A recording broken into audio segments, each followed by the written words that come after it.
আল্লাহ রাব্বুল আলামিন পবিত্র কোরআনুল কারীমের মধ্যে বলেন, ইযাস সামাউ ফাতারাত।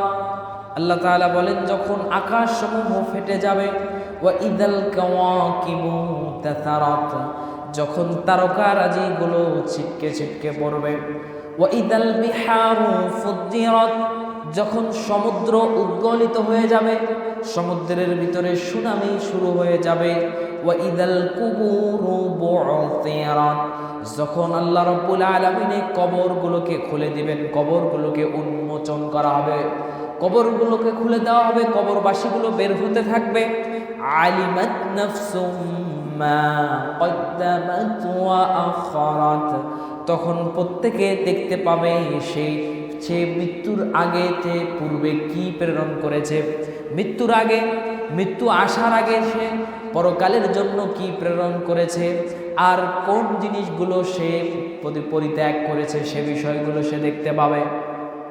মূলত এই কয়টা আয়াতের বিষয়টাকে সামনে রেখে আলোচনা করা হবে। আল্লাহ রাব্বুল আলামিন এর পরের অংশে রব্বুল আলামিন আমাদেরকে জানায় দিচ্ছেন, বলছেন, ইয়া আইয়ুহাল ইনসানু মা গাররাকা বিরাব্বিকাল কারীম। আল্লাহ রাব্বুল আলামিন বলেন, হে মানুষ, কিসে তোমাকে তোমার মহান প্রতিপালকের ব্যাপারে ধোঁকায় ফেলেছে, কিসে তোমাকে তোমার মহান প্রতিপালকের আনুগত্য করা থেকে তোমাদেরকে দূরে সরায় রাখছে। দেখো, তুমি এই যে পৃথিবীতে রয়েছো, এই যে আকাশের নিচে তুমি অবস্থান করছো, এই আকাশটা ছিটকে ছিটকে পড়বে। হাদিসের মধ্যে এসেছে আল্লাহ রাব্বুল আলামিন কিয়ামতের দিন তার ডান হাত দিয়ে আকাশকে এমনভাবে ভাঁজ করে নেবেন, তার হাতের মুঠোর মধ্যে রব্বুল আলামিন নিয়ে আসবেন। তারপরে তিনি বলবেন, আইনা মালিক, আমি মালিক। আল্লাহ রব্বুল আলামিন বলবেন, আনা মালিক, আমি হচ্ছে আজকের মালিক। এরপরে রব্বুল আলামিন আবার জিজ্ঞাসা করবেন যে এই পৃথিবীতে যারা মালিক, বিভিন্ন রাজা বাদশারা ছিল, তারা আজকে কোথায়? ডান হাতে রব্বুল আলামিন সমস্ত। অপর এক হাদিসের মধ্যে আসছে, সাহাবায়ে কেরাম বর্ণনা করছেন আল্লাহ রাসূল থেকে, রাসূলুল্লাহ সাল্লাল্লাহু আলাইহি সাল্লাম বলছেন যে যেমন করে দলিলপত্র, কাগজপত্র আমরা গোছায়া হাতের মুঠায় এক জায়গায় নিয়ে আসতে পারি, একটা কাপড় মুসরায়া, একটা কাগজ মুসরায়া যেমন করে হাতের মুঠোর মধ্যে আমরা নিয়ে এসে কতটা ছিন্ন করে চিপে ধরে আমাদের হাতের মধ্যে রাখতে পারি, আল্লাহ রব্বুল আলামিন এই বিশাল আকাশকে কিয়ামতের দিন রব্বুল আলামিন নিজের হাতের মুঠায় নিয়ে আসবেন। পড়ি সুবহানাল্লাহ। আমাদের রব্বুল আলামিন এত বড় ক্ষমতাধর, এত শক্তিমান, তিনি, তার সাথে কারো তিনি তুলনা হয় না, তিনি অমুখাফিকি, আল্লাহুস সামাদ। আল্লাহ রব্বুল আলামিনের সাথে কারো তুলনা হয় না। রব্বুল আলামিনের এই ক্ষমতা, এই পৃথিবীতে আমরা বিচরণ করছি যে এটা আমার, ওটা আমার, সেটা আমার, এগুলো নিয়ে আমরা দ্বন্দ্ব বিতণ্ডার মধ্যে পড়ে যাই। কিন্তু রব্বুল আলামিন যখন এগুলো ধ্বংস করে দিবেন, এগুলোর কোনো অস্তিত্বই থাকবে না। আমাদের করার বিষয় হলো আমরা এগুলো ভোগ করব ঠিকই, কিন্তু রব্বুল আলামিনের দেওয়া শেখানো পথ এবং পদ্ধতি অনুযায়ী। যখন রব্বুল আলামিন এইরকম একটা পরিস্থিতি তৈরি করে দিবেন, কিয়ামত যখন সংগঠিত হবে, আল্লাহ রব্বুল আলামিন সূরা জুমারের মধ্যে আবার বলেন, ওয়ানুফিখা ফিস-সূরি ফাসাইকা মা ফিস-সামাওয়াতি ওয়া মা ফিল আরদি ইল্লা মান ইয়াশাআল্লাহ।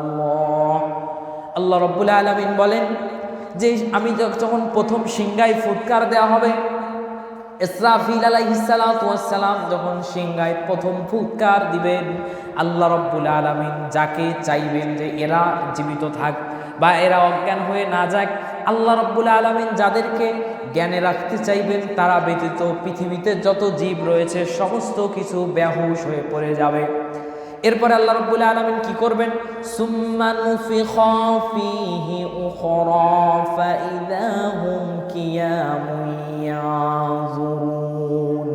এরপরে দ্বিতীয়বার যখন ফুৎকার দেয়া হবে, তখন পৃথিবীতে যারা অজ্ঞান হয়ে, যারা জীবিত ছিল, যারা অজ্ঞান হয়ে যাবে এবং কবরে যে লাশগুলো থাকবে, এগুলোতে সমস্তগুলোতে আল্লাহ রাব্বুল আলামিন প্রাণ দিয়ে দিবেন এবং তারা জীবিত হয়ে উঠে বসে যাবে, উঠে তারা হতভম্ব হয়ে যাবে। আবু হুরায়রা রাদিয়াল্লাহু তাআলা আনহু বলেন যে এই যে দুই ফুৎকার, এই দুই ফুৎকারের মধ্যে কতটা সময় ব্যবধান হবে, রাসূল সাল্লাল্লাহু আলাইহি ওয়াসাল্লাম থেকে এই হাদিসটা তিনি বর্ণনা করেছেন। রাসূলুল্লাহ সাল্লাল্লাহু আলাইহি ওয়াসাল্লাম তিনি বলেন যে দুই সিংহাই ফুৎকারের মধ্যে সময় হবে 40। লোকেরা জিজ্ঞাসা করলো 40 কি দিন? আবু হুরায়রা রাদিয়াল্লাহু তাআলা আনহুকে জিজ্ঞাসা করছেন, যেটা আবু হুরায়রা রাদিয়াল্লাহু তাআলা আনহু হাদিস খানা বর্ণনা করছেন। তো তাকে বললেন কি 40 দিন কি এটা? আল্লাহ রাসূল তখন আবু হুরায়রা তখন তিনি বললেন না 40 দিন নয়। আবার তাকে জিজ্ঞাসা করা হলো 40 মাস কি? তিনি বললেন না 40 মাসও না। আবার তাকে জিজ্ঞাসা করা হলো যে 40 বছর কি? এরকম সময় কি ব্যবধান থাকবে? সেটা তো আল্লাহ রাসূল বললেন যে না, তো সেটাও না। অর্থাৎ কতটা সময় দুই ফুৎকারের মধ্যে থাকবে সেটা আল্লাহ রাব্বুল আলামিন ভালো জানেন, আল্লাহ রাসূলও সে বিষয়ে সঠিক জানতেন না, আল্লাহ তাআলা জানান নাই। এরপরে রাসূলুল্লাহ সাল্লাল্লাহু আলাইহি ওয়াসাল্লাম বলেন যে এরপরে আল্লাহ রাব্বুল আলামিন আকাশ থেকে পানি বর্ষণ করবেন, অর্থাৎ বৃষ্টি হবে। এই বৃষ্টি হওয়ার পরে পৃথিবীতে যে উদ্ভিদগুলো ছিল, যে জীবগুলো ছিল, মানুষগুলো, কবরগুলো ছিল, এরা প্রত্যেকটা যেমন করে বৃষ্টি হওয়ার পরে আপনি বীজ বপন করলে যেমন করে চারা গাছগুলো নতুন করে অঙ্কুরিত হয়, নতুন করে জেগে ওঠে, আল্লাহ রাব্বুল আলামিন এমন করে মানুষদেরকে আবার জীবিত করবেন। তাদের একটি মাত্র মেরুদণ্ডের হাড় অবশিষ্ট থাকবে, তার সমস্ত শরীর পচে গলে সমস্ত শরীরের হাড়গুলো নষ্ট হয়ে যাবে, শুধুমাত্র রব্বুল আলামিন তার মেরুদণ্ডের হাড়টাকে যদি অবশিষ্ট রাখবেন। আর ওই অবশিষ্ট মেরুদণ্ডের হাড় থেকে তাকে রব্বুল আলামিন আবার পুনরায় সে আগে যে রকম স্বাস্থ্যবান স্বাস্থ্যের মানুষ ছিল, রব্বুল আলামিন তাকে আবার সেই আকৃতিতে ফিরে দিবেন। সুবহানাল্লাহ। এই যে ফিরে দেওয়ার পরে সমস্ত মানুষগুলো হতভম্ব হয়ে যাবে, সময় তখন চিন্তায় পড়ে যাবে, কি ভয়াবহতা তখন সেই সময় থাকবে। আল্লাহ রাব্বুল আলামিন সে সম্পর্কে বলেন, ইয়া আইয়ুহান নাসুত্তাকু রাব্বাকুম ইন্না জালজালাতাস সাআতি শাইউন আযীম। আল্লাহ রাব্বুল আলামিন বলেন, হে মানব মণ্ডলী, তোমরা তোমাদের প্রতিপালককে ভয় করো, তোমাদের প্রভুকে তোমরা ভয় করো, এবং নিঃসন্দেহে কিয়ামতের প্রকম্পন এক ভয়ানক ব্যাপার। কিয়ামতের যখন কিয়ামত সংগঠিত হবে সেই মুহূর্তটা হবে অনেক বেশি ভয়ানক, অনেক বেশি কঠিন পরিস্থিতির। আল্লাহ রাব্বুল আলামিন এরপর বলেন, ইয়াউমা তারাউনাহা তাজহালু কুল্লু মুরদিআত আম্মা আরদাআত ওয়া তাদউ কুল্লু যাতি হামলিন হামালাহা কুল্লু যাতিন হামলি হামালাহা ওয়া তারান নাসা সুকারা ওয়া মা হুম বিসুকারা।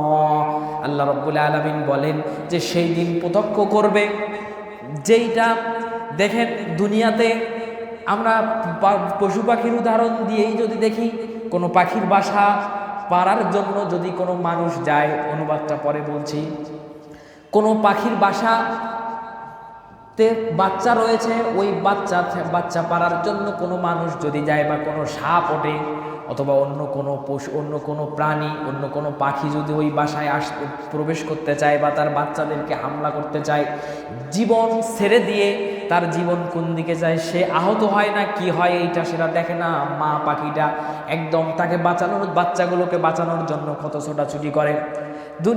জমিনে যদি আমরা দেখি, মুরগির বাচ্চাকে যখন কোনো চিল বা বেজি যদি এসে নিতে ধরে, কত আদর করে বাচ্চাগুলোকে তার নিজের ডানার ভিতরে নেয়, এবং যেটা এসে ধরতে ধরে তাকেও কতভাবে সে প্রতিহত করার চেষ্টা করে। মানুষদের উদাহরণে যদি আসি, মায়েরা সন্তানদেরকে কত না আদর করে। এই দুগ্ধপোষ্যী মারা নিজের সন্তানকে যারা দুধ পান করে, এই মারা আল্লাহ রাব্বুল আলামিন অনুবাদ আয়াতের মধ্যে বলছেন যে দুগ্ধপোষ্যী মারা যাদের তাদের সন্তানদেরকে সেদিন ভুলে যাবে, এত কঠিন পরিস্থিতি হবে। যেই সব নারীদের গর্ভে সন্তান থাকবে, তারা সে সময় তাদের সন্তান খালাস করে দিবে, অর্থাৎ সন্তানগুলো ভূমিষ্ঠ হয়ে যাবে, সেটা যে বয়সেরই হোক না কেন সেটা বের হয়ে যাবে। এত বেশি আতঙ্কর মুহূর্ত থাকবে। আল্লাহ রাব্বুল আলামিনের পরে বলেন যে সেই সময় মানুষরা সবাই মাতাল অবস্থায় চলতে থাকবে, নেশাগ্রস্ত মানুষের মতো হয়ে যাবে, যে হায় এই পৃথিবীতে কি হয়ে গেল। ফুৎকার শুনে মানুষরা এতটা বিতবঙ্গ হয়ে যাবে, এত ভয়ের ভিতরে আতঙ্ক, চতুর্দিক থেকে আতঙ্ক ছড়িয়ে পড়বে। এত কঠিন পরিস্থিতি শুরু হয়ে যাবে। আল্লাহ রাব্বুল আলামিন সূরা হাক্কার মধ্যে বলেন, ইয়াউমা ইযিন তু'রাদুনা লা তাখফা মিনকুম খাফিয়া। সেদিন আল্লাহ রাব্বুল আলামিন তোমাদেরকে উপস্থিত করবেন, তোমাদের গোপন এবং প্রকাশ্য যা কিছু রয়েছে সমস্ত কিছু রব্বুল আলামিন সেদিন প্রকাশ করে দিবে। পরি সুবহানাল্লাহ। এরকম কঠিন পরিস্থিতি তৈরি হবে। আল্লাহ রাব্বুল আলামিন যে এই কঠিন পরিস্থিতি তৈরি করে দিবেন, কি ভয়াবহ বিভীষিকাময় অবস্থা আসবে। যখন দুনিয়াতে আমরা একটু যদি ফিল করি যে কিয়ামতের ভয়াবহতার পরিস্থিতিটা কেমন হবে, যদি ভূমিকম্পটা হয়, ভূমিকম্পন কখনো হয় জমিনে, আমরা যারা সচেতন, যারা বুঝতে পারি যে ভূমিকম্পন হচ্ছে, তারা আমরা এমন একটা কঠিন পরিস্থিতির মধ্যে দেখেন, যারা 4-5 তলা বিল্ডিংয়ের উপরে থাকে, অনেক নিউজে দেখবেন ভূমিকম্পন শুরু হয়ে গেলে তাড়াতাড়ি সিঁড়ি দিয়ে নামার থেকে সে লাফ দিয়ে অনেকেই জমিনে পড়ে মৃত্যুবরণ করেছে। অনেকে যে অবস্থায় থাকে, বাথরুমে থাকুক বা যেখানেই থাকুক, তারা ছোটাছুটি করে বাঁচার জন্য কিভাবে একটা নিরাপদ জায়গায় যাওয়া যায় সেরকম অস্থির হয়ে যায়। কি বলেন, করে কিনা? কথা বলেন, করে কিনা? এরকম পরিস্থিতি করে। আল্লাহ রাব্বুল আলামিনের যখন রব্বুল আলামিন এই পৃথিবী ধ্বংস করে দিবেন, তখন এই ভূমিকম্পন কি এর থেকে অনেক বেশি নাড়া দিবে। আকাশ থেকে তারাগুলো ছুটে ছুটে পড়বে। যখন সূর্যগ্রহণ হয়, মাঝে মাঝে বিভিন্ন বছরে দেখবেন যে বিভিন্ন সময় যখন সূর্যগ্রহণ হয়, পৃথিবী এত আলো থাকে, সূর্যগ্রহণ যখন হয় দেখা যায় যে মনে হয় সন্ধ্যা হয়ে যাচ্ছে, এত অন্ধকার নেমে আসে। এরকম তখন এই সূর্যটা পর্যন্ত থাকবে না, সূর্য ছুটকে পড়বে, তারা চন্দ্র সূর্যগুলো ছিটকে ছিটকে জমিনের মধ্যে পড়তে থাকবে। কেউ যদি কখনো বিভিন্ন কঠিন পরিস্থিতির মধ্যে যেয়ে থাকেন, যে মিছিলে গিয়েছেন বা আন্দোলনে গিয়েছেন, হঠাৎ করে পুলিশ এসে গুলি করা শুরু করে দিয়েছে, অথবা বোমা মারতেছে, বোমা পড়তেছে, বিভিন্ন দিক থেকে টিয়ার শেল পড়তেছে, মানুষরা কিভাবে ছোটাছুটি জীবন বাঁচানোর জন্য কোন দিক দিয়ে দৌড়াচ্ছে এইটা সে উপলব্ধি করে না, জীবন বাঁচানোর জন্য ছুটে যায়। দুনিয়ার এই কাহিনীগুলোর থেকে রব্বুল আলামিন যখন আকাশ থেকে তারাগুলো ছিটকে ছিটকে জমিনে ফেলায় দিবেন, পাহাড়গুলো যখন তুলার মতো উড়ে যাবে, এত বড় বড় পাহাড়, এই পাহাড়গুলো যখন তুলার মতো উড়ে উড়ে যাওয়া শুরু করে দিবে, মানুষরা এতটা হতভম্ব হয়ে যাবে যে এই পৃথিবীর কি হলো, আজকে আমরা কোথায় যাব। আর আল্লাহ রব্বুল আলামিন এই কঠিন পরিস্থিতির সময় রব্বুল আলামিন আকাশটাকে তার ডান হাতের মধ্যে ধরবেন এবং বাম হাতে রব্বুল আলামিন তিনি জমিনগুলোকে ধরবেন। সম্পূর্ণ আকাশটা ডান হাতে চাপ দিয়ে ধরবেন, সম্পূর্ণ ধরার পরে রব্বুল আলামিন বলবেন, আনা মালিক, আমি হলো আজকের মালিক, আমি প্রতিপালক। এরপর রব্বুল আলামিন জিজ্ঞাসা করবেন, আইনাজ জব্বারুনা, পৃথিবীর স্বৈরাচারী শাসকরা আজকে কোথায়? আইনাল মুতাকাব্বিরুনা, পৃথিবীর অহংকারীরা কোথায়? যে আমি পৃথিবী ধ্বংস করতে পারবো না, আমি আমার মতো চলবো, আল্লাহর বিধান মতো চলতে হবে, কেন আমি এগুলো মানবো? স্বৈরাচার তারা আজকে কোথায়? এরপরে রব্বুল আলামিন বাম হাতে আবার সমস্ত জমিনগুলোকে তিনি ধরবেন, ধরার পরে রব্বুল আলামিন আবার তিনি বলবেন, আনা মালিকুন, আমি আজকে মালিক। এরপরে আবার জিজ্ঞাসা করবেন, আইনা জব্বারুনা, পৃথিবীর স্বৈরাচারেরা কই? তথা পৃথিবীতে আমার বিধান না মেনে নিজের মতো চলছে যারা, তারা আজকে কই? এরপরে আইনাল মুতাকাব্বিরুনা, পৃথিবীর অহংকারীরা কই? যে আমি নামাজ পড়বো না, আল্লাহর বিধান মানবো না, দুনিয়াতে অহংকার করে যারা চলেছে তারা আজকে কই? আল্লাহ রাব্বুল আলামিন এরকম করে চিৎকার দিবেন, পৃথিবীর কোনো সৃষ্টির শক্তি থাকবে না সেই দিন রব্বুল আলামিনের কাছে জবাব দেওয়ার। কথা বলেন, থাকবেন নাকি? থাকবে না, কোনো উপায় সেদিন থাকবে না। আল্লাহ রব্বুল আলামিন এই পরিস্থিতিগুলোকে সামনে নিয়ে রব্বুল আলামিন বলছেন, ইয়া আইয়ুহাল ইনসানু মা গাররাকা বিরাব্বিকাল কারীম, হে মানুষেরা, হে মানব মণ্ডলী, তোমাদেরকে কিসে মহান প্রতিপালককে অনুসরণ করা থেকে, মহান রব্বুল আলামিনের হুকুম মানা থেকে তোমাদেরকে ধোকায় ফেলছে? কিসে তোমাদেরকে ধোকায় ফেলছে? আমি কি করি নাই তোমাদের জন্য, কি দেই নাই আমি তোমাদের জন্য? রব্বুল আলামিন এই আয়াতের পরে বলছেন, আল্লাযী খালাকাকা ফাসাওয়াকা ফাআদালাক, যে আমি পৃথিবীতে তোমাদেরকে সৃষ্টি করেছি, তোমাদেরকে সুঠম দেহ আমি তোমাদেরকে দিয়েছি। আল্লাহ রাসূল সাল্লাল্লাহু তাফসীরের ভিতরে এসেছে, আল্লাহ রাসূল সাল্লাল্লাহু আলাইহি ওয়াসাল্লাম এই আয়াতের ব্যাখ্যা করতে আল্লাহ রাসূল বলছেন যে তিনি একবার হাতের মুঠোর ভিতর, হাতের তালুর মধ্যে তিনি থুতু ফেললেন। থুতু ফেলার পরে আর একটা আঙ্গুল আল্লাহ রাসূল সাল্লাল্লাহু আলাইহি ওয়াসাল্লাম তার থুতুগুলোর মধ্যে দিলেন। দিয়ে আল্লাহ রাসূল বোঝানোর জন্য বুঝাচ্ছেন যে আল্লাহ রাব্বুল আলামিনের সাথে তোমরা যারা অহংকার করো, যারা দুনিয়াতে আল্লাহর বিধান মানতে চাও না, বলো যে আল্লাহ তোমাকে কি দেয় নাই। আল্লাহ রাসূল যখন বুঝাচ্ছিলেন যে এই দেখো এই যে থুতুগুলোর মতো, এর থেকেও নাপাক পানি থেকে রব্বুল আলামিন, এত তুচ্ছ জিনিস থেকে রব্বুল আলামিন তোমাকে এত সুন্দর সুঠম দিয়েছেন। জোরে বলি সুবহানাল্লাহ। চিন্তা করে দেখেছেন কত সুন্দর করে আল্লাহ রব্বুল আলামিন তৈরি করেছেন আপনাকে আমাকে, এবং কেমন করে আল্লাহ রব্বুল আলামিন ফি আইয়ি সূরাতিন মা শাআ রাক্কাবাক, এবং তিনি যে আকৃতিতে চেয়েছেন তিনি সে আকৃতিতে দিয়েছেন। দেখেন আপনাকে আল্লাহ রব্বুল আলামিন পারতেন কুকুরের মতো মুখের চেহারাটা দিয়ে দুনিয়াতে প্রেরণ করতে, কিন্তু আল্লাহ তাআলা দেন নাই। দিয়েছেন কি? কথা বলেন, একবার শুকরিয়া আদায় করা যায় না? বলেন না আলহামদুলিল্লাহ, আলহামদুলিল্লাহ। দেখেন আল্লাহ রব্বুল আলামিন তিনি চাইতেন এটা করতে পারতেন, কিন্তু আল্লাহ রব্বুল আলামিন কেমন করে দিলেন? তাফসীরের ভিতরে আসছে, ব্যাখ্যার ভিতরে আসছে। এক সাহাবী তাকে জিজ্ঞাসা করা, আল্লাহ রাসূল জিজ্ঞাসা করছেন যে তুমি তোমার সন্তান কেমন হবে মনে করো? তিনি বললেন ইয়া রাসূলুল্লাহ, হয়তোবা আল্লাহ রাব্বুল আলামিন আমার মতো অথবা আমার স্ত্রীর মতো দান করবেন। আল্লাহ রাসূল সাল্লাল্লাহু আলাইহি ওয়াসাল্লাম তিনি তখন এই আয়াতখানা আবার তেলাওয়াত করলেন যে ফি আইয়ি সূরাতিন মা শাআ রাক্কাবাক, আল্লাহ রাব্বুল আলামিন যেমন চাইবেন তেমন করবেন। তোমার ছেড়ে আসা যে পরিবার পর্বগুলো যে রয়েছে, যে হয়তো তোমার মতো তোমার সন্তান হবে, নাইলে তোমার স্ত্রীর মতো তোমার সন্তান হবে, নাইলে সে ওই যে সন্তানটা হচ্ছে সে আর মামার মতো হবে, নয়তো চাচার মতো, নয়তো দাদার মতো, তার বংশধারায় পূর্ববর্তী যে মানুষগুলো এসেছে তাদের মতো হবে। বলেন না সুবহানাল্লাহ। আল্লাহ রাব্বুল আলামিন এই সুন্দর আকৃতি দিয়ে আমাদের একে অপরের সাথে পরিচয় করা দেওয়ার চেষ্টা করছেন। দেখেন অনেকেরই সন্তান যখন হয় দেখবেন যে বাবা মারা গিয়েছে, কিন্তু নাতি যখন জন্মগ্রহণ করেছে, সন্তান গ্রহণ করেছে, ওর চেহারাটা অনেক সময় তার দাদার মতো, অর্থাৎ আপনার সন্তানের চেহারাটা আপনার বাবার মতো হয়েছে। এরকম হয় কি না? এরকম হয়। রব্বুল আলামিনের সুরতগুলো আমাদেরকে এত সুন্দর করে সুবিন্যস্ত করে দিয়েছেন। শুধু কি তাই, তিনি এই সুন্দর সুরত আবাব আমাদেরকে দিয়েছেন, এবং আমাদেরকে পৃথিবীতে তিনি কি দিয়েছেন? কেন আমরা আল্লাহ রব্বুল আলামিনের বিধান থেকে, আল্লাহ রব্বুল আলামিনকে মানা থেকে আমরা ধোঁকায় পড়ে থাকবো? আল্লাহর স্মরণ থেকে নিজেদেরকে কেন দূরে রাখবো আমরা? রব্বুল আলামিন আমাদেরকে কত কি দিয়েছেন, আল্লাহ তাআলা আরো কি দিয়েছেন শোনেন। আল্লাহ রাব্বুল আলামিন আমাদেরকে দিয়েছেন, আমরা সবাই জানি, শুধু আমি স্মরণ করে দেওয়ার জন্য কোডগুলো বলছি।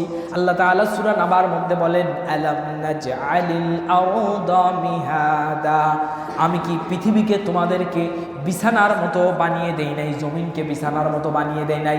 আল্লাহ রাব্বুল আলামিন এই পৃথিবীতে জমিনকে এমন করে দেন নাই রব্বুল আলামিন যে সবখানেই শুধু গাছ আর গাছ, সবখানেই শুধু হান অনেক কিছু আপনার শরীরে হাঁটাচলা করার জন্য, যেন আপনি হাঁটলে আপনার পায়ে ফুটবে, এরকম অবস্থা আল্লাহ তাআলা করে দেয় নাই। জমিনটা এমন করে দিয়েছেন যাতে আপনি বিশ্রাম নিতে পারেন, চলাফেরা করতে পারেন। এরপর আল্লাহ তাআলা বলেন ওয়াল জিবালা আওতাদা, আল্লাহ রাব্বুল আলামিন এই আয়রন জমিনটাকে এমন করে দিয়েছেন পাহাড় দিয়ে পেরেক স্বরূপ, যে বিভিন্ন জায়গায় অনেক পাহাড়গুলো রব্বুল আলামিন দিয়েছেন যে এগুলো যেন পরিবেশের ভারসাম্যকে ধরে রাখে, সেজন্য আল্লাহ তাআলা দিয়েছেন। এরপরে আল্লাহ তাআলা কি বলছেন যে শুধু আপনাকে আমাকে সৃষ্টি করে রব্বুল আলামিন শেষ করেন নাই। আল্লাহ রব্বুল আলামিন পারতেন যে আদম আলাইহিস সালাতু ওয়াস সালামকে সৃষ্টি করে আর কোনো মহিলা তৈরি করার দরকার নাই, আর কোনো মানুষ তৈরি করার দরকার নাই, শুধু পৃথিবীতে পুরুষে থাকবে এমন রব্বুল আলামিন করেন নাই, বরং আল্লাহ তাআলা বলছেন ওয়া খালাকনাকুম আজওয়াজা, আমি জোড়ায় তোমাদেরকে সৃষ্টি করেছি। বলি সুবহানাল্লাহ। জোড়ায় রব্বুল আলামিন আমাদেরকে সৃষ্টি করেছেন। এরপরে আল্লাহ তাআলা কি করলেন? ওয়া জাআলনা নাওমাকুম সুবাতা, আল্লাহ তাআলা বলছেন যে আমি তোমাদেরকে রাত্রকে দিয়েছি নিদ্রার জন্য, তোমার রাতের বেলা তুমি তোমার ক্লান্তিগুলো দূর করবে।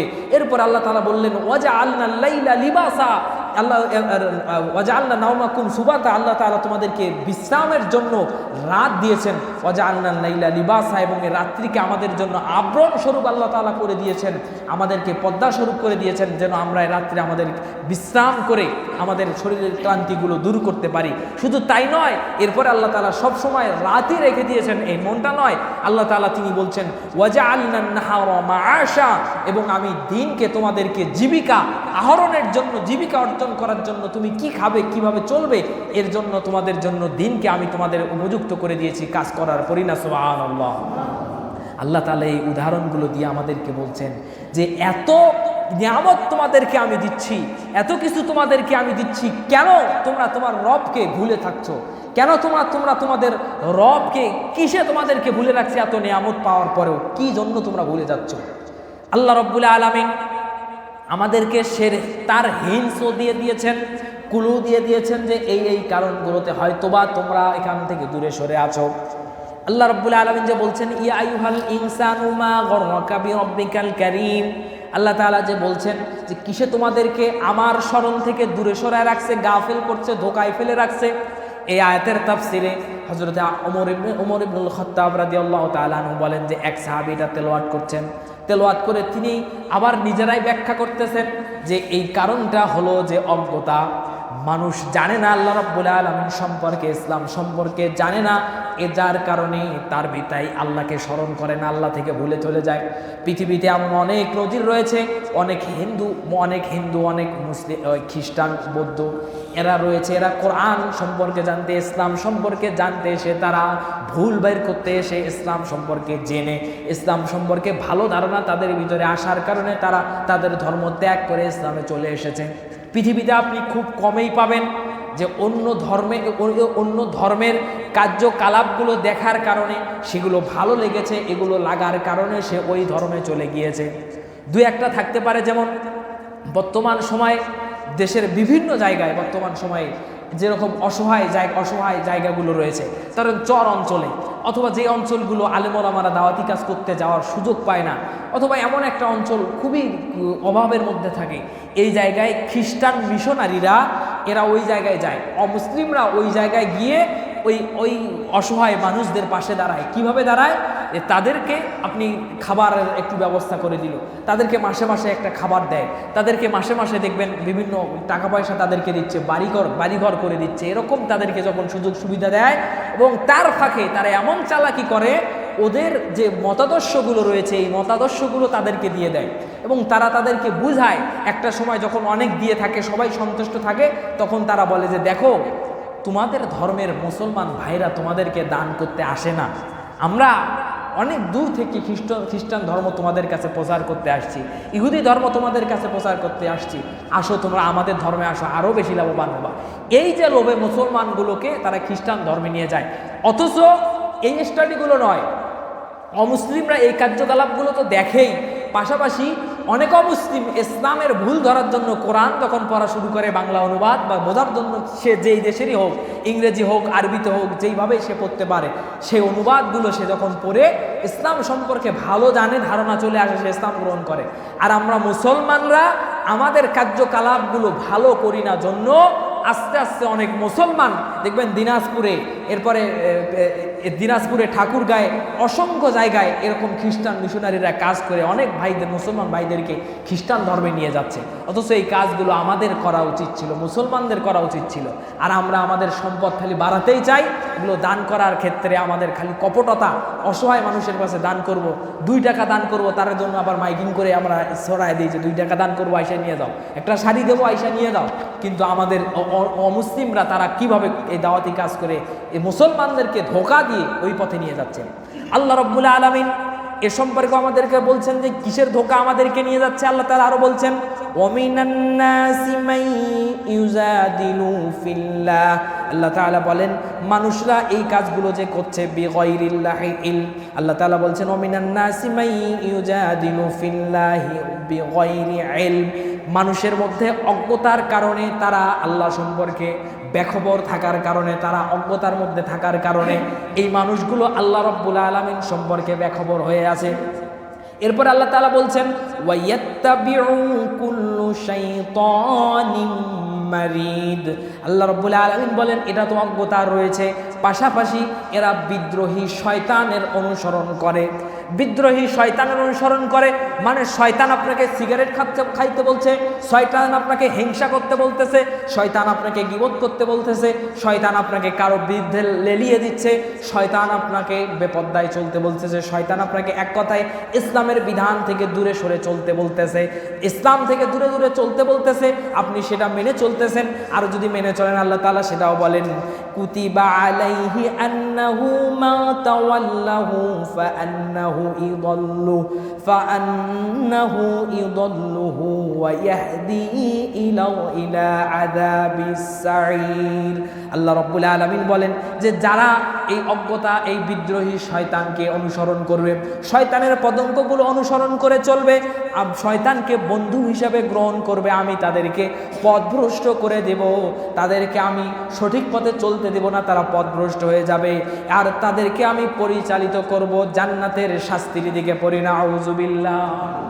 জান্নাতের জাহান্নামের শাস্তির দিকে রব্বুল আলামিন তাদেরকে পরিচালিত করবেন, আল্লাহ তাআলা এটা বলছেন। এবং শুধু কি তাই, আপনাকে আমাকে আল্লাহর স্মরণ থেকে দূরে সরায় রাখছে আরো দুইটা জিনিস আল্লাহ তাআলা সূরা মুনাফিকুনের মধ্যে সেটা বলছেন, ইয়া আইয়ুহাল্লাযীনা আমানু লা তুলহিকুম আমওয়ালুকুম ওয়ালা আওলাদুকুম আন যিকরিল্লাহ। আল্লাহ রাব্বুল আলামিন আপনাকে ডাকতেছেন আব্দুর রহমান, আব্দুস সালাম। প্রত্যেক মুসলমানদের যাদের ঈমান আছে, এই ঈমানদারদেরকে রব্বুল আলামিন ডাকতেছেন, হে মুমিনগণ, তোমাদেরকে তোমাদের ধন সম্পদ, তোমাদের সন্তান সন্ততি যেন তোমাদেরকে যিকরিল্লাহ, আল্লাহ রব্বুল আলামিনের স্মরণ থেকে দূরে সরে না নিয়ে যায়। আপনি আল্লাহর স্মরণ থেকে দূরে সরে যান কিভাবে দেখেন, আপনার কাজ হচ্ছে, অনেকদিন উদাহরণ দিয়েছি, সংক্ষেপে বলছি, আপনার কাজ আসছে, আপনি কাজের সময় নামাজে আসছেন না, আপনি যখন ফ্রি হয়ে যান তখন আপনি নামাজে আসেন, আপনার যখন কাজ থাকে না আপনি তখন নামাজে আসেন না। এই যে আপনার সম্পদের কারণে, আপনার ধন সম্পদের কারণে, আপনার সম্পদ বাড়ানোর কারণে আপনি সেই দিকে ব্যস্ত থাকেন, আল্লাহর স্মরণে আসেন না।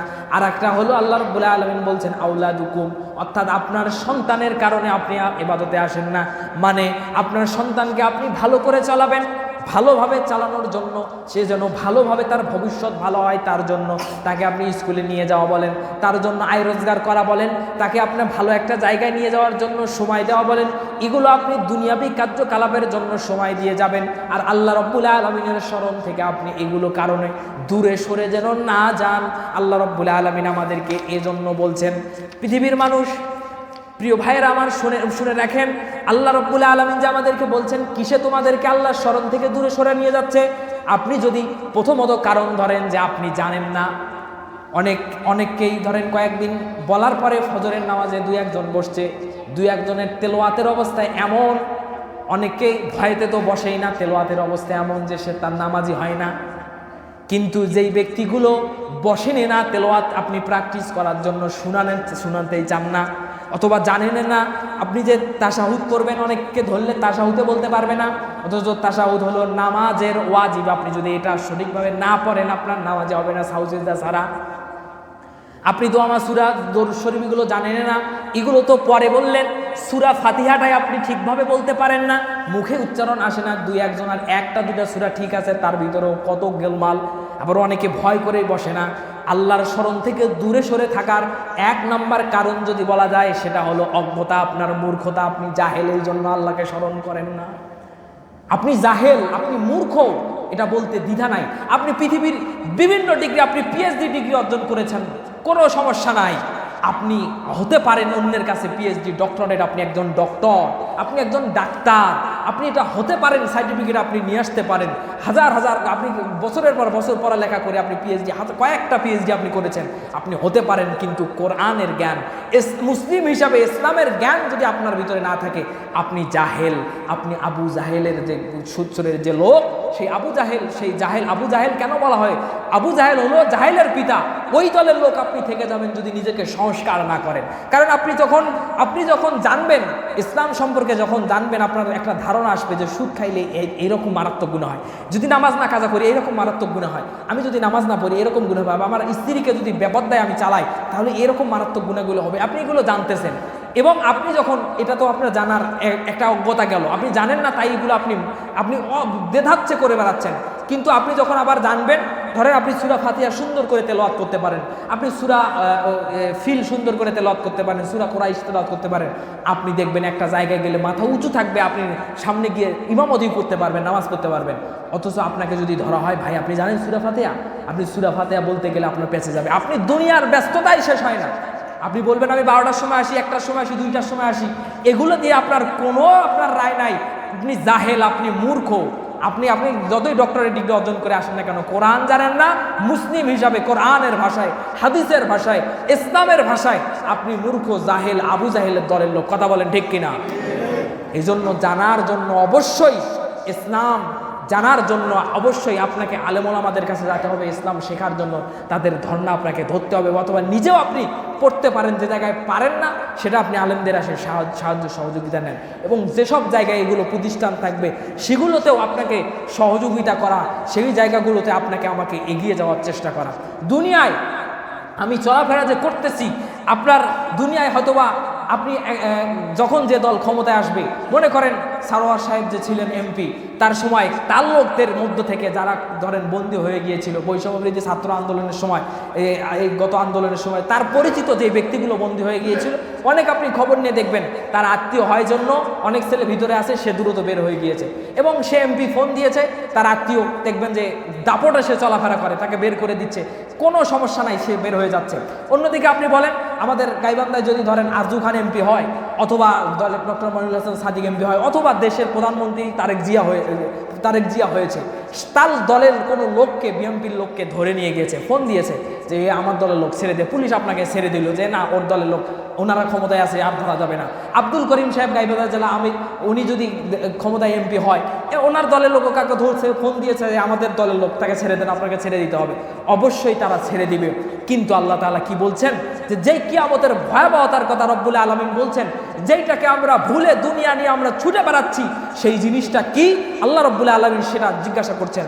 আল্লাহ রব্বুল আলামিন সেটা বলছেন, ওয়ামা আদরাকা মা ইয়াউমুদ্দিন। আল্লাহ তাআলা বলছেন যে তোমরা কি জানো প্রতিফল দিবসটা কি, বিচার দিবসটা কি? আল্লাহ তাআলা আবার বলছেন, সুম্মা মা আদরাকা মা ইয়াউমুদ্দিন। তোমরা কি জানো সেই প্রতিফল দিবসটা কি, যেই দিন সবাই সবার মানগুলো পেয়ে যাবে, সবাই সবার ফলাফল রেজাল্টগুলো পেয়ে যাবে, সেই দিবসটা কি?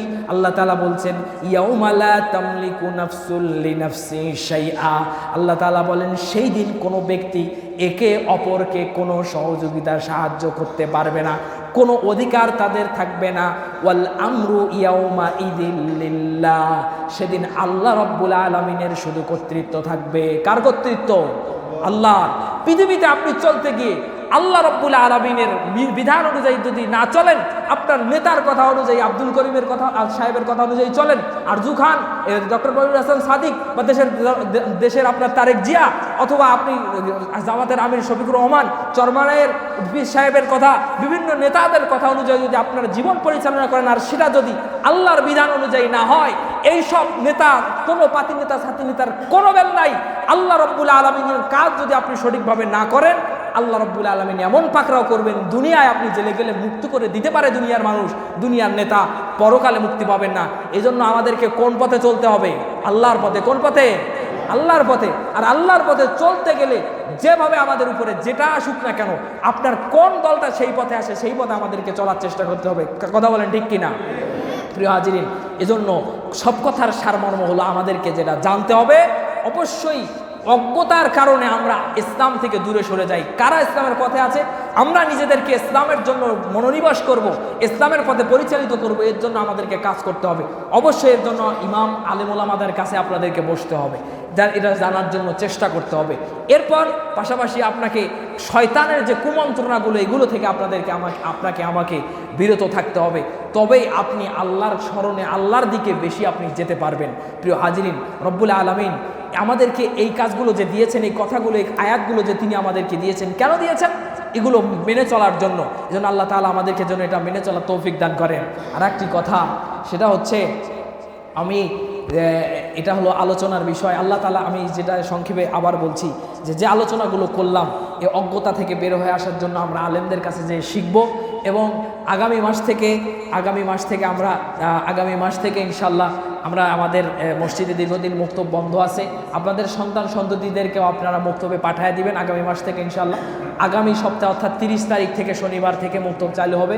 সন্তানদেরকে পাঠাবেন, নিজেরা আলেম ওলামাদের কাছে শিখতে আসবেন, নিজে ফজরে যেখানে সময় হয় সে সময় বসবেন ইনশাল্লাহ। এবং পাশাপাশি আর একটি কথা না বললে নয়, সেটা হচ্ছে যে দীর্ঘদিন আপনারা দেখছেন, আপনাদের পাশে একটা, নীরবে মূল কথাটা শুনবেন, আপনাদের পাশে একটা প্রতিষ্ঠান আছে। এই প্রতিষ্ঠান সঠিকভাবে পরিচালিত হচ্ছে কিনা, এটা দেখার দায়িত্ব অন্য এলাকার কোনো মানুষের, কথা বলেন, অন্য এলাকার কোনো মানুষের? আপনাদেরই এটা দেখার দায়িত্ব। এটা কে পরিচালনা করছে, কার আন্ডারে পরিচালিত হচ্ছে, সেটা সঠিকভাবে পরিচালনা হচ্ছে কি না, এগুলো কোন সমস্যা রয়েছে, এটা কারো দলীয় প্রতিষ্ঠান এবং কারো ব্যক্তিগত প্রতিষ্ঠান হিসাবে ধরলে তিনি ভুল করবেন। আর তার কারণে যদি কেউ যদি মনে করেন এটা আমার ব্যক্তিগত প্রতিষ্ঠান, আমার মতো করে চালাবো, পৃথিবীর যেখানে এই মাদ্রাসা মাদ্রাসা রয়েছে, এগুলো যদি নিজের ব্যক্তিগত মতাদর্শ মতো চালাতে চায়, যে আমার মতো আমি যেভাবে চালাবো, এগুলো যদি চালাতে চায়, সে সঠিকভাবে পরিচালনা করতে পারবে না। কথা বলেন ঠিক কিনা? এটা পরিচালনা করতে গেলে অবশ্যই, যেহেতু একটি ইসলামিক একটা জিনিস, প্রত্যেকটা মানুষের এখানে সাপোর্ট থাকতে হবে, নজর থাকতে হবে, এবং কোনো সমস্যা হলে সাথে সাথে সেটাকে প্রতিহত করতে হবে এবং সংস্কার করতে হবে। সংস্কার না করে আমরা যদি আশেপাশে চিল্লাপাল্লা যাই করি না কেন, বলি না কেন, কখনোই ফায়দা হবে না। দিনের স্বার্থে ইসলামের স্বার্থে মুসলমানদের স্বার্থে একটি প্রতিষ্ঠান, আল্লাহর রাসূলের ঘর, আল্লাহর ঘর হলো এই মসজিদ, আর রাসূলের ঘর দিন শিক্ষার প্রতিষ্ঠান হলো মাদ্রাসা। এই দিন যে মাদ্রাসা সংস্কার করার জন্য অবশ্যই আমাদেরকে এগিয়ে আসতে হবে কিনা, কথা বলেন? অবশ্যই সবাইকে এগিয়ে আসতে হবে। আপনারা, আমি স্বাভাবিকভাবে বলছি, আপনাদের এখন যে দায়িত্বশীল আছেন আমাদের সম্মানিত শাখা চাচা, তার সাথেও যুবকরা কথা বলেছে এবং আমিও ব্যক্তিগতভাবে কথা বলেছি। মাদ্রাসার এখন আমি নিজেও চলাফেরা করে দেখেছি, মাদ্রাসায় আগে আমি এইখানে যে পরিস্থিতিতে এসে যেখানে ঢুকেছিলাম, আমার সেই সময়ের মাদ্রাসা আর এখনকার মাদ্রাসার অনেক পার্থক্য হয়ে গিয়েছে। মাদ্রাসার পরিচালনা বলেন বা মাদ্রাসার পরিবেশটা বলেন, আগের তুলনায় অনেক বেশি নিচের দিকে গিয়েছে। কিন্তু আপনারা যদি এগিয়ে না আসেন, আপনাদের মতো জায়গায় থেকে যান, যে না মাদ্রাসাটা যেরকম আছে ওই রকমই থাকে, এটা ঠিক করার দরকার নাই, তাহলে মাদ্রাসা দিন দিন নেমে যাবে এবং অন্য এলাকার মানুষ এসে আমাদেরকে থুথু দিয়ে যাবে, আমাদের বদনাম করে যাবে। এখানে একটা প্রতিষ্ঠান আছে যে ভালো করে পরিচালিত হয় না, ছাত্র আসে চলে যায়, বা কী কারণে হচ্ছে না, এগুলো আমাদেরকে দেখতে হবে। আমি শাখা চাচার সাথে কথা বলেছি, তিনি বিনয়ের সাথে বলেছেন, তার এক কথা যে আমার কারণে আমি যদি না থেকেও মাদ্রাসা সুন্দরভাবে পরিচালিত হয়, তাহলে আপনারা এসে পরিচালনা করেন, কোনো সমস্যা নেই। বেশি কথা বলছি না, আমি শুধু সংক্ষেপে আপনাদেরকে বোঝার জন্য বলছি যে খুব দ্রুত আমরা এই মাদ্রাসা, যেহেতু আমাদের এলাকার মাদ্রাসা থেকে আমাকে 10 টাকা খাইতে দেয় নাই, বা ওখান থেকে আমাদেরকে দেয় নাই, বা শাখা আঙ্কেল আমাকে খুব বেশি ভালোবাসে বা তার সাথে আমার খুব বেশি সম্পর্ক, এই জন্য এই কথাগুলো বলছি, এটা নয়। আল্লাহকে খুশি করার জন্য, আপনাদের এলাকায় একটা শান্তি ফিরে আনা এবং একটা দ্বীনি প্রতিষ্ঠান সচল হওয়ার জন্য আমি কথা বলছি, মনোযোগ রাখবেন।